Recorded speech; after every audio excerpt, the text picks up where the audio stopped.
Our story starts with a man in court, accused of killing his wife. All evidence suggests he did it, though he denies it. The circumstances made him the prime suspect.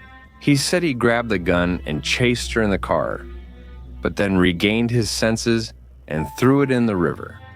Police searched the river for 3 days, but found nothing. And this means that he didn't throw it, and he's lying, and the judge sentences him to life in prison. And we get to know Red, who has been in prison for 20 years, and we learn that he's the person who brings goods and things from outside the prison into the prison in exchange for money or a favor. Andy, accused of killing his wife, arrives at the prison in 1947. We also meet the warden, who hoses down Andy and the new inmates and throws things at them. That stuff that looks like flour, and everyone goes to their cell, but one guy's really scared. He cries while being verbally bullied in prison, insisting he doesn't belong and wants out. The officer kills him for not calming down. The next day in prison, Andy is showering when a strange guy harasses him. Andy says, "Sir, this is wrong and forbidden, sir." And Andy kept not talking to anyone for a while until he spoke with Red one day and they became acquainted. He asked Red to bring a rock hammer from outside prison, and Red did. The next day, while Andy was in the laundry area, the sisters' leader and his friends attacked and beat him. And this happened more than once.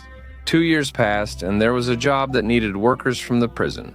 And among those workers were Red and Andy. One day, while they were working on the roof of the building, the officer, who had killed more than one person before, was talking about some money he had in the bank that he didn't know how to withdraw and so on. So Andy turns around to look at him, and Red warns him to focus or he'll get hurt. But Andy goes to the officer. He asks, "Can you trust your wife?" As the officer nearly throws him off the prison roof, Andy saves himself. He says he meant it because he can withdraw money from the bank through his wife, and offers to help since he worked at a bank before prison. In exchange for getting him and his coworkers each a bottle of beer, he agrees, and they sit and drink happily. Andy sits alone, smiling and drinking. And once he tries, that guy and his friends attack Andy again and beat him badly. Andy reports it, so the officer who has worked with Andy catches the guy, beats him, and leaves him unable to move. And then Andy asks Red for 2 things: to get him some rocks so he can carve on them with his talent, since he loves science, rocks, and things like that, and a poster of an actress to hang in his cell in prison. Then, one time, the prison warden calls him and tells him that he's going to let him handle his money. Once, while Andy's in the library, the officer asks him to help with some financial work. Andy mentions his private work library, then gets an idea. He decides to ask the prison warden to renovate the library, and the warden tells him to write letters to the authorities, and they will fulfill his request. He keeps sending letters, but there is no response. One time he walks in on the old librarian holding someone and about to kill him.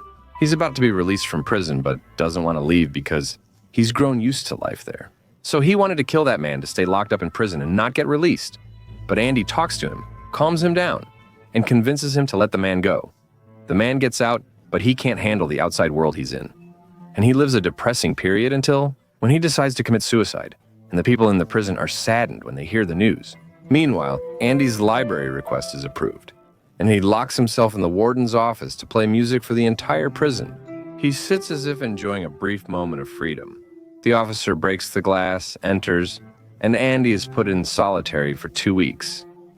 Afterward, Andy fixes up the library, making it look great with nearly everything. Red brings him a new poster, and all this occurs over many years. One day, a young boy comes to the prison. He tells Andy that his mother wants him to learn how to read and write, so Andy starts teaching him. One time, the boy mentions by chance that there was a guy with him in prison before, and that guy told him he killed someone with a woman, and the woman's husband was the one who got blamed for the crime. He worked in a bank and went to prison instead of him. That means Andy is actually innocent, and that this man is the reason Andy went to prison. So Andy goes to the prison warden and tells him that this is proof of his innocence, and that he can get out. But the warden tells him he won't help him. He wants him to stay in prison with him because they work together on his mostly illegal money. And he's somewhat afraid of a scandal. One time he lures the boy, who is the evidence of his innocence, outside the prison. He lures him out, and then has the officer kill him, making it look like he died while trying to escape. Now there's no evidence to prove Andy's innocence, and he's released feeling very depressed. And Red talks about a place on the Pacific Ocean, which is the place where he asked his wife to marry him. One night, Andy finishes work and returns to his cell. The next day, they open the cell and find it completely empty. The prison alarm goes off, and they search for him everywhere but can't find him. The warden enters his cell. He's angry and calls for Red because he's Andy's friend. He's furious and grabs one of the rocks that Andy had. He carved on it and threw it at the poster. Suddenly, the poster tore, and when he pulled it down, he found a hole behind it. The police rushed in and searched everywhere, but it turned out he had really escaped from prison.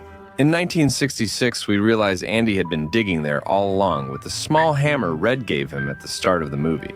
And we understand that after he finished his work on the night he escaped, he took a suit and shoes from the warden. And that night he escaped through the hole he had dug. He goes into the yard and Andy escapes. And the next day he goes to the bank wearing the warden's suit and withdraws all his money, since he had all the warden's documents from when he worked with him. And he reports the warden's corruption. And while the police were on their way, the warden pulls out his gun and kills himself. Red finally gets parole, leaves prison, goes to the place Andy mentioned, finds Andy, and that's where the story ends.